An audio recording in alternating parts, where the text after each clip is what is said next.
Good morning, everybody. What's going on? It's time for this edition of 100 Hug Stories for the last 100 days of 2023. Just a mini podcast from the man who embraced the world, and that's me, David Hale Sylvester. Anyway, here is a story. I've gotten a lot of messages about my experiences in Alaska, and so I'm going to go back to Alaska when I took a trip there to throw hug parties in 7 different cities in 2018. And so here we're going to be in Kenai, Alaska. And when I was in Kenai, Alaska, I arranged to give a talk about my travels to a small group of high school students at Kenai Peninsula College. And these students were from Barrow, Alaska, now renamed Utqiagvik. And Utqiagvik is at the top of the world, literally. It is 3,000 miles north of Los Angeles. It is a town that borders the Arctic Ocean, and basically, when you think you've gone as far as you can go, just go a little bit further, and you'll finally get there. And so when I was speaking to these students, I didn't think that I was really connecting with them because they sat stone-faced throughout my whole picture-punctuated talk. So, when I wasn't getting a reaction, I just kind of wrapped things up pretty quickly, and I said, all right, that's it. Y'all have a good night.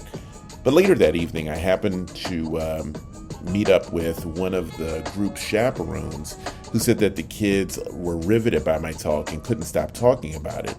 And so I looked at the woman and I said, that's news to me. They didn't say anything. And then she explained to me that the kids there are taught not to question adults, just to listen. And so I was like, wow, that's crazy. And so she said, but they paid close attention to everything that I did and were beyond impressed. And the woman looked at me and she said, you're giving away a lot more than hugs, right? And always being a smart ass. I said, yeah, I'm giving away high fives too.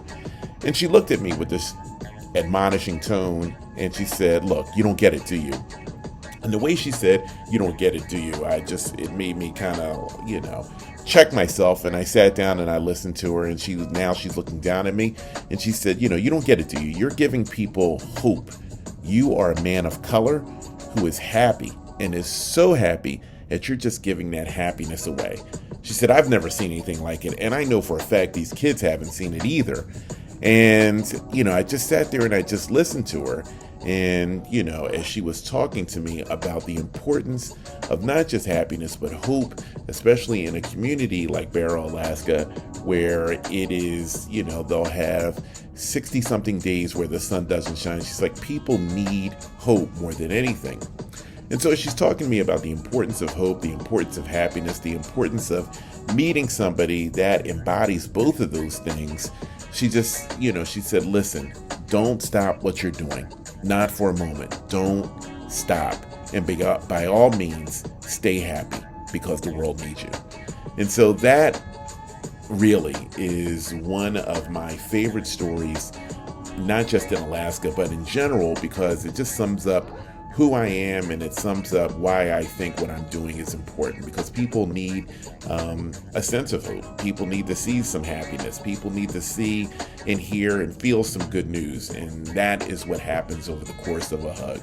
So I hope you all got something out of this. I hope you feel hopeful for hearing this, and I hope you come back and tune in tomorrow for more hug and high five stories. And that's it. Be well, everybody.